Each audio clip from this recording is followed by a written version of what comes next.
ವಾಸ್ತವವಾಗಿ ಇವತ್ತು ಯಾರಿಗಾದರೂ ಕೇಳಿ ಬಾಬಾ ಸಾಹೇಬರಿಗೂ ಸಂಘಕ್ಕೂ ಏನಾದರೂ ಸಂಪರ್ಕ ಇತ್ತಾ ಅಂತ ಕೇಳಿದರೆ ಒಂದ್ಸಲ ಜನ ಹೇಳ್ತಾರೆ ಸಾಧ್ಯನೇ ಇಲ್ಲ, ಸಂಘ ಬಾಬಾ ಸಾಹೇಬರು ವಿರೋಧಿ ಅಂತ. ಹೊರಗಡೆ ಸುಮ್ಮನೆ ಜನರನ್ನು ಕೇಳಿ ನೋಡಿ, ಬಾಬಾ ಸಾಹೇಬರಿಗೂ ಕಮ್ಯುನಿಸ್ಟ್ರಿಗೂ ಬಾಬಾ ಸಾಹೇಬರು ಕಮ್ಯುನಿಸ್ಟ್ರು ಏನ್ಬಿಡ್ತಾರೋ ಅಷ್ಟರ ಮಟ್ಟಿಗೆ ಕಮ್ಯುನಿಸ್ಟ್ರು ಬಾಬಾ ಸಾಹೇಬರನ್ನು ತಗೊಂಡು ತಿರುಗಾಡ್ತಿರ್ತಾರೆ. ಅಷ್ಟರ ಮಟ್ಟಿಗೆ ಸಂಘ ಬಾಬಾ ಸಾಹೇಬರಿಂದ ದೂರ ಇದೆ ಅಂತ ನೋಡೋರಿಗೆ ಅನ್ನಿಸ್ತಿರುತ್ತೆ. ಆದರೆ ಬಾಬಾ ಸಾಹೇಬರ ಹೃದಯದಲ್ಲಿ ಸಂಘ ಎಷ್ಟರ ಮಟ್ಟಿಗೆ ಸ್ಥಾನವನ್ನು ಪಡ್ಕೊಂಡಿತ್ತು ಅಂದರೆ 1935 ಪೂನಾದಲ್ಲಿ ನಡೆದಂಥ ಸಂಘದ ಮಹಾರಾಷ್ಟ್ರದ ಮೊದಲ ಸಂಘ ಶಿಕ್ಷಾ ವರ್ಗ OTC ಅಂತ ಕರೀತಾರೆ, ಆರ್ಗನೈಸೇಷನಲ್ ಟ್ರೈನಿಂಗ್ ಕ್ಯಾಂಪ್ ಅಂತ ಕರೀತಾರೆ. OTCಗೆ ಬಾಬಾ ಸಾಹೇಬರು ಭೇಟಿ ಕೊಟ್ಟಿದ್ರು 1935ನಲ್ಲಿ. ಡಾಕ್ಟರ್ ಹೆಡಗೇವಾರ್ನ ಸಂಘದ ಮೊದಲ ಸರಸಂಘ ಚಾಲಕರನ್ನು ಕೂಡ ಆ OTCಯಲ್ಲಿ ಭೇಟಿಯಾಗಿದ್ರು. ದಾಪೋಲಿಗೆ ಹೋಗಿದ್ದಾಗಲೂ ಅಲ್ಲಿನ ಶಾಖೆಗೆ ಅವರು ಭೇಟಿ ಕೊಟ್ಟಿದ್ರು. ಮಹಾತ್ಮ ಗಾಂಧೀಜಿಯವರ ಹತ್ಯೆಯ ನಂತರ ಚಿತ್ಪಾವನರ ಮೇಲೆ ದೊಡ್ಡ ಆಕ್ರಮಣ ಕಾಂಗ್ರೆಸ್ಸಿಗರು ಮಾಡಿದ್ರು, ಅದು ನಮಗೆಲ್ಲ ಗೊತ್ತಿರುವಂಥದ್ದು. At the same time Mahatma ಗಾಂಧೀಜಿಯವರ ಹತ್ಯೆಗೆ ಕಾರಣರಾಗಿರುವಂಥ ವ್ಯಕ್ತಿಗಳು ಸಂಘದ ಶಾಖೆಗೆ ಹೋಗ್ತಿದ್ರು ಅನ್ನೋ ಕಾರಣಕ್ಕೋಸ್ಕರ ಜವಾಹರ್ಲಾಲ್ ನೆಹರು ಸಿಕ್ಕಿದ್ದೇ ಚಾನ್ಸು ಅಂತ ಸಂಘವನ್ನು ಬ್ಯಾನ್ ಮಾಡಿಬಿಟ್ಟಿದ್ರು. ಸಂಘವನ್ನ ಬ್ಯಾನ್ ಮಾಡಿದ್ದನ್ನು ವಿರೋಧಿಸಿದ ಕೆಲವರಲ್ಲಿ ಶ್ಯಾಮಾ ಪ್ರಸಾದ್ ಮುಖರ್ಜಿ ಅವರಿದ್ರು. ಅಫ್ಕೋರ್ಸ್ ಆಮೇಲೆ ಜನಸಂಘದ ಲೀಡರ್ ಕೂಡ ಅವರು. ಸರ್ದಾರ್ ಪಟೇಲ್ರು ಸಂಘವನ್ನ ಬ್ಯಾನ್ ಮಾಡಬಾರದು ಅನ್ನುವಂಥ ವಿಚಾರಧಾರೆಯಲ್ಲಿದ್ದರು. ಇನ್ನು ಮೂರನೆಯವರು ಸಂಘವನ್ನ ಬ್ಯಾನ್ ಮಾಡಬಾರ್ದಾಗಿತ್ತು ಅಂತ ಸಂಘದ ಕುರಿತಂತ ಒಳ್ಳೆ ಭಾವನೆ ಇಟ್ಕೊಂಡು ಅದನ್ನ ಆ ಬ್ಯಾನ್ನಿಂದ ಆಚೆಗೆ ತರುವಂತೆ ಪ್ರಯತ್ನ ಪಟ್ಟವರಲ್ಲಿ ಬಾಬಾ ಸಾಹೇಬರು ಇದ್ರು. ಮುಂದೆ ಸಂಘದ ಬ್ಯಾನ್ ತೆಗೆದ ನಂತರ 1949ನಲ್ಲಿ ನಿಷೇಧ ದೂರವಾದ ನಂತರ ಗುರೂಜಿ ಬಾಬಾ ಸಾಹೇಬ್ ಅಂಬೇಡ್ಕರ್ನ ಭೇಟಿ ಮಾಡಿ ಅಧಿಕೃತವಾಗಿ ಕೃತಜ್ಞತೆ ಸಲ್ಲಿಸಿ ಹೇಳಿದರು, ಸಂಘ ಕಷ್ಟದಲ್ಲಿದ್ದಾಗ ನೀವು ಬಹಳ ಪ್ರೀತಿಯ ಸಹಕಾರವನ್ನು ನೀಡಿದ್ದೀರಿ, ನಿಮಗೆ ಧನ್ಯವಾದಗಳು ಅಂತ ಬಾಬಾ ಸಾಹೇಬರಿಗೆ ಗುರೂಜಿ ಧನ್ಯವಾದ ಹೇಳಿದ್ರು. ನಿಮ್ಗೆ ಆಶ್ಚರ್ಯ ಅನ್ಸುತ್ತೆ, ಬಾಬಾ ಸಾಹೇಬರು ತಮ್ಮ ಆನಂತರದ ದಿನಗಳಲ್ಲಿ 1947ನ ನಂತರದ ದಿನಗಳಲ್ಲಿ ಉಲ್ಲೇಖ ಮಾಡುವಾಗ ಕೆಲವು ಕಡೆಗಳಲ್ಲಿ ಹಿಂದೂ ಮಹಾಸಭಾದೊಂದಿಗೆ ರಾಷ್ಟ್ರೀಯ ಸ್ವಯಂ ಸೇವಕ ಸಂಘದ ಅಥವಾ ಜನಸಂಘದ ಉಲ್ಲೇಖವನ್ನು ಮಾಡಿರೋದನ್ನ ನಮಗೆ ನೋಡಲಿಕ್ಕೆ ಸಿಗುತ್ತೆ. ಉಲ್ಲೇಖ ಯಾಕೆ ಮಾಡ್ತಾರೆ? ಒಂದು ಆಕ್ರೋಶ ಇದ್ರೆ ಉಲ್ಲೇಖ ಮಾಡ್ತಾರೆ, ಇಲ್ಲ ಪ್ರೀತಿ ಇದ್ರೆ ಉಲ್ಲೇಖ ಮಾಡ್ತಾರೆ. ಜನಸಂಘದ ಕುರಿತಂತೆ ಆಕ್ರೋಶ ಇರೋದಕ್ಕೆ ಕಾರಣ ಇರಲಿಲ್ಲ, ಅವ್ರಿಗೆ ಸಹಜವಾಗಿ ಒಂದು ಪ್ರೀತಿ ಇತ್ತು ಅಂತ ಡೆಫಿನೆಟ್ಲಿ ಭಾವಿಸ್ಬೋದು. ಬಾಬಾ ಸಾಹೇಬರ ಉಲ್ಲೇಖಗಳು ನೋಡ್ಲಿಕ್ಕೆ ಸಿಗುತ್ತೆ. 1939ರಲ್ಲಿ ಬಾಬಾ ಸಾಹೇಬರನ್ನ ಸಂಘದ OTCಗೆ ಆರ್ಗನೈಸೇಷನಲ್ ಟ್ರೈನಿಂಗ್ ಕ್ಯಾಂಪ್ ಸಂಘ ಶಿಕ್ಷಾ ವರ್ಗಕ್ಕೆ ವಿಶೇಷವಾಗಿ ಆಹ್ವಾನಿಸಲಾಯಿತು, ಬನ್ನಿ ಅಂತ. ಡಾಕ್ಟರ್ ಹೆಡಗೇವಾರ್ ಇದ್ರು. ಬಾಬಾ ಸಾಹೇಬರು ಎಲ್ಲಿ ಹೋದ್ರು ಅವ್ರ ಹೃದಯದಲ್ಲಿ ಏನು ಪ್ರಶ್ನೆ ಇರ್ತಿತ್ತು ಹೇಳಿ? ಈಗ ಇಲ್ಲೊಂದು ಸಭೆ ಹಿಂಗೆ ಕೂತಿದೆ ಅಂತಂದ್ರೆ ಬಾಬಾ ಸಾಹೇಬರು ನೋಡಿ ಅನ್ಕೊಳ್ಳೋರು, ಗೋಖಲೆ ಇನ್ಸ್ಟಿಟ್ಯೂಟಲ್ಲಿ ದಲಿತರು ಬಂದು ಕೂತಿದಾರಾ? ಅವ್ರ ಹೃದಯ ಮಿಡಿತಾ ಇದ್ದಿದ್ದು ಅದಕ್ರಿ. ಅವ್ರಿಗಿದ್ದಿದ್ದ ಪ್ರಶ್ನೆ ಅದು. ಅವ್ರು ಅನ್ಕೊಳ್ತಿದ್ರು ಬಂದ ತಕ್ಷಣ ಬ್ರಾಹ್ಮಣರೇ ಜಾಸ್ತಿ ಇರ್ತಾರ ಇಲ್ಲಿ, ದಲಿತರಿದ್ದಾರೆ ಅಂದ್ರೆ ಹಾ ಶಬಾಷ್ ಚೆನ್ನಾಗಿದೆ ಅಂತ. ಅವರ ಉದ್ದೇಶ ಅವ್ರ ಗುರಿ ಒಂದೇ ಆಗಿದ್ದರಿಂದ ಅವ್ರು ಇದನ್ನ ಎಕ್ಸ್ಪೆಕ್ಟ್ ಮಾಡ್ತಿದ್ರು, ತಪ್ಪಿಲ್ಲ ಅದರಲ್ಲಿ. ಅವರ ಗುರಿ ಇದ್ದಿದ್ದು ಹಾಗೆ. ಹಿಂದುತ್ವಕ್ಕೋಸ್ಕರ ಕೆಲಸ ಮಾಡುವವರಿಗೆ ಅವರೊಂದು ಮಸೀದಿಗೆ ಹೋದ್ರು ಇಲ್ಲಿ ಯಾರಾದ್ರೂ ಹಿಂದೂಗಳಿದಾರ ಅಂತ ಹುಡ್ಕೋದು ಸಹಜನೇ. ಅದು ಅವರ ಆಲೋಚನೆಯ ಶೈಲಿ, ಅವರ ಕೆಲಸದ ಶೈಲಿ. ಹಾಗೆ ಬಾಬಾ ಸಾಹೇಬರು ಹೋದ ಕಡೆ ಹಂಗೆ ಮಾಡ್ತಾ ಇದ್ರು. ಅವ್ರು ಹೋಗುವಾಗ 500 ಗಣವೇಶಧಾರಿ ಸ್ವಯಂ ಸೇವಕರನ್ನ ನೋಡಿದ್ರು. ನೋಡಿ ಬಹಳ ಖುಷಿ ಆಯ್ತು. ಹೆಡಗೇವಾರರು ಅವರನ್ನ, ಸರಸಂಚಾಲಕರು ಅವರನ್ನ, ಬನ್ನಿ ಒಂದು ಸುತ್ತ ಹಾಕೊಂಬರೋಣ ಅಂತ ಸಂಘದ ಕಾರ್ಯ ಹೇಗೆ ನಡೀತಿದೆ, ಚಟುವಟಿಕೆ ಹೇಗೆ ನಡೀತಿದೆ ಅಂತ ತೋರಿಸ್ಲಿಕ್ಕೆ ಅಂತ ಕರ್ಕೊಂಡೋದ್ರು. ಒಂದಷ್ಟು ಸ್ವಯಂ ಸೇವಕರು ನಿಂತಿರೋ ಜಾಗದಲ್ಲಿ ಬಾಬಾ ಸಾಹೇಬರು ಕೇಳಿದ್ರು, ನನಗೇನೋ ಇಲ್ಲಿ ಒಬ್ಬರೂ ದಲಿತರು ಕಾಣ್ತಾ ಇಲ್ಲ ಅಂತ. ನೋಡಿದ್ರೆ ಎಲ್ಲರೂ ಡಿಸಿಪ್ಲಿನ್ಡ್ ಆಗಿ, ಸ್ಟ್ರಾಂಗ್ ಆಗಿ, ಕೈಯಲ್ಲಿ ಒಂದು ಲಾಠಿ ಇಟ್ಕೊಂಡು ಅವರ ಗಣವೇಶವನ್ನು ಹಾಕ್ಕೊಂಡು ನಿಂತ್ಕೊಂಡಿದ್ದಾಗ ಬಾಬಾ ಸಾಹೇಬರದು ನಂಗೆ ಒಬ್ಬರು ದಲಿತರು ಕಾಣ್ತಿಲ್ಲ ಇದರಲ್ಲಿ. ಅವ್ರು ಹೇಳಿದರು, ನೀವೇ ವಿಚಾರಿಸ್ಕೊಳ್ಳಿ, ನನಗೂ ಗೊತ್ತಿಲ್ಲ ಅಂತ. ಡಾಕ್ಟರ್ ಜಿ ಹೇಳೋದು, ನೀವೇ ವಿಚಾರಿಸ್ಕೊಳ್ಳಿ, ನನಗೂ ಗೊತ್ತಿಲ್ಲ ಅಂತ. ಬಾಬಾ ಸಾಹೇಬರು ತಕ್ಷಣ ಕೇಳಿದ್ರು, ಇದರಲ್ಲಿ ಎಷ್ಟು ಜನ ಅಸ್ಪೃಶ್ಯರಿದ್ದೀರಾ, ಮುಂದೆ ಬನ್ನಿ. ಯಾರೂ ಬರಲಿಲ್ಲ. ತಕ್ಷಣ ಬಾಬಾ ಸಾಹೇಬ್ರು ಹೇಳಿದ್ರು, ನಾನು ಹೇಳಿರಲಿಲ್ವಾ ಇದರಲ್ಲಿ ಅಸ್ಪೃಶ್ಯರು ಯಾರೂ ಇಲ್ಲ ಅಂತ. ಅಂದರೆ ನೀವೆಲ್ಲ ಮೇಲ್ವರ್ಗದವರು, ಸಂಘದವರು ಅಂದರೆ ಮೇಲ್ವರ್ಗದವರು ಅಂತ. ತಕ್ಷಣ ಡಾಕ್ಟರ್ ಜಿ ಹೇಳಿದರು, ಎಷ್ಟು ಚೆನ್ನಾಗಿದೆ ನೋಡಿ, ಇದು ಅವತ್ತಿನ ದಿನಗಳಲ್ಲಿ ನಡೆದ ಅಪರೂಪದ ಘಟನೆ. ಡಾಕ್ಟರ್ ಜಿ ಹೇಳಿದರು, ನಮ್ಮಲ್ಲಿ ಅಸ್ಪೃಶ್ಯರು ಅಂತ ಯಾರನ್ನು ನಾವು ಗುರುತಿಸಲ್ಲ, ಹೀಗಾಗಿ ನೀವು ಹಂಗೆ ಕೇಳಿದಾಗ ಅವ್ರಿಗೆ ಗಾಬರಿ ಆಗಿದ್ದಿರ್ಬೋದು. ಜಾತಿ ವಿಶೇಷದ ಹೆಸರನ್ನು ಹೇಳಿ ಕರೆದು ನೋಡಿ ಬಂದರೆ ಬರ್ಬೋದು ಯಾರಾದರೂ ಅಂತ. ಬಹುಶಃ ನಿಮ್ಗೆ ಅರ್ಥ ಆಗಿರ್ಬೋದು. ಅಸ್ಪೃಶ್ಯರು ಅಂತ ಕರೆದು ಪ್ರತ್ಯೇಕವಾಗಿಟ್ಟರೆ ಅಸ್ಪೃಶ್ಯರು ಮುಂದೆ ಬಂದ್ರಪ್ಪ ಅಂದ್ರೆ ಬರಬಹುದು. ಇಡೀ ಸಂಘದ ಕಾರ್ಯಾಲಯದಲ್ಲಿ, ಸಂಘದ ಶಾಖೆಗಳಲ್ಲಿ ಎಲ್ಲೂ ಅಸ್ಪೃಶ್ಯತೆಯ ಭಾವವೇ ಇಲ್ಲ.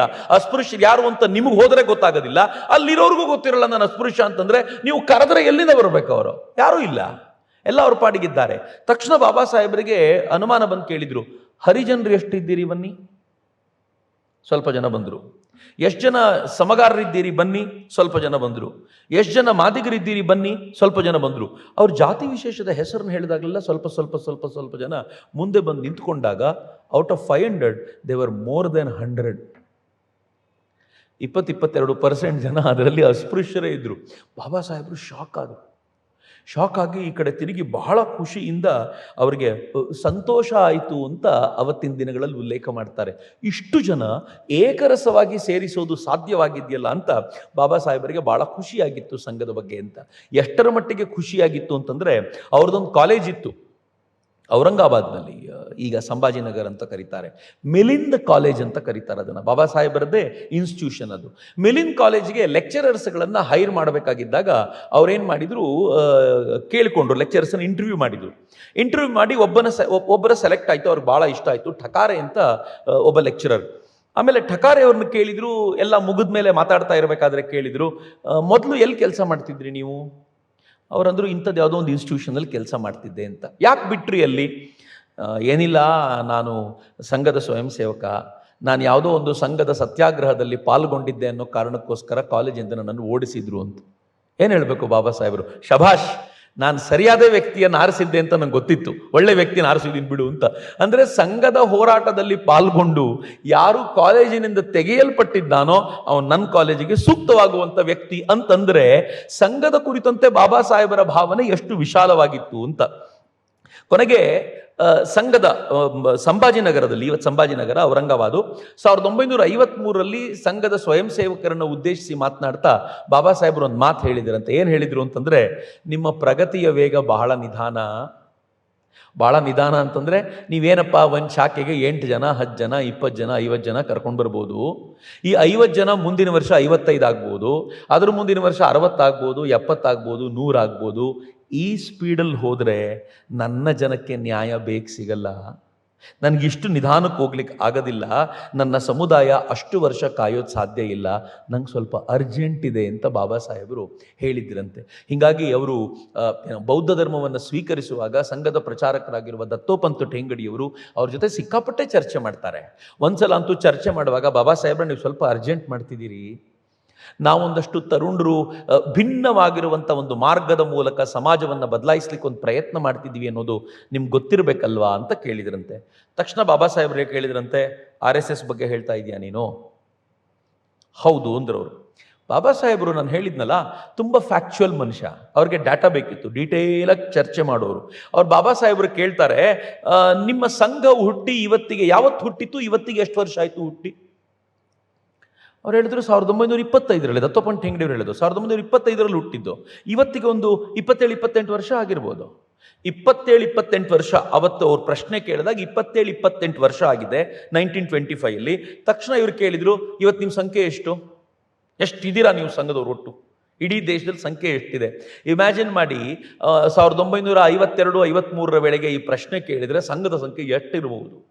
ಅದರಲ್ಲೂ ಅದರ ಮಧ್ಯೆ ಒಂದ್ಸಲ ಬ್ಯಾನ್ ಆಗಿರುವಂಥ ಆರ್ಗನೈಸೇಷನ್ನು, ಹಿಂದೂಗಳಿಗೆ ಕಾಂಗ್ರೆಸ್ಸನ್ನು ಬಿಟ್ಟು ಆಚೆಗೆ ಬರಲಿಕ್ಕೆ ಯೋಚನೆ ಮಾಡಬಹುದಾಗಿರುವಂಥ ಪರಿಸ್ಥಿತಿ ಇರುವಂಥ ಈ ಸಂದರ್ಭದಲ್ಲಿ ಎಷ್ಟಿದೆ ನಿಮ್ಮ ಸಂಖ್ಯೆ ಅಂತ ಕೇಳಿದಾಗ ದತ್ತೋಪಂತ್ ಠೇಂಗಡಿಯವರು ಹೇಳಿದ್ರಂತೆ, 2 ಕಾರಣ ಇರ್ಬೋದು. ಒಂದು, ದತ್ತೋಪಂತ್ ಠೇಂಗಡಿಯವರಿಗೆ ನಿಜವಾಗ್ಲೂ ಗೊತ್ತಿಲ್ಲದೆ ಇರ್ಬೋದು ಸಂಖ್ಯೆ, ಅಥವಾ ಇರೋ ಸಂಖ್ಯೆನ ಹೆಂಗಪ್ಪ ಹೇಳೋದು ಇವ್ರ ಹತ್ರ ಅಂತ ಹೇಳಿ, ಇಲ್ಲ ನಂಗೆ ಗೊತ್ತಿಲ್ಲ ಸಂಖ್ಯೆ ಅಂದಾಗ ಅವ್ರು ಹೇಳಿದಿರಂತೆ, ಏಯ್ ಪತ್ರಕರ್ತರ ಥರ ಮಾತಾಡಬೇಡ, ಸರಿಯಾಗಿ ಮಾತಾಡು ನನ್ನ ಜೊತೆ, ಎಷ್ಟಿರ್ಬೋದು ನಿಮ್ಮ ಸಂಖ್ಯೆ ಹೇಳು ನನಗೆ ಅಂತ ಹೇಳಿ ಕೊನೆಗೆ ಬಾಬಾ ಸಾಹೇಬ್ರೆ ಹೇಳಿದ್ರಂತೆ, ಏನಪ್ಪ ಒಂದು 27-28 ಲಕ್ಷ ಇರ್ಬೋದಾ?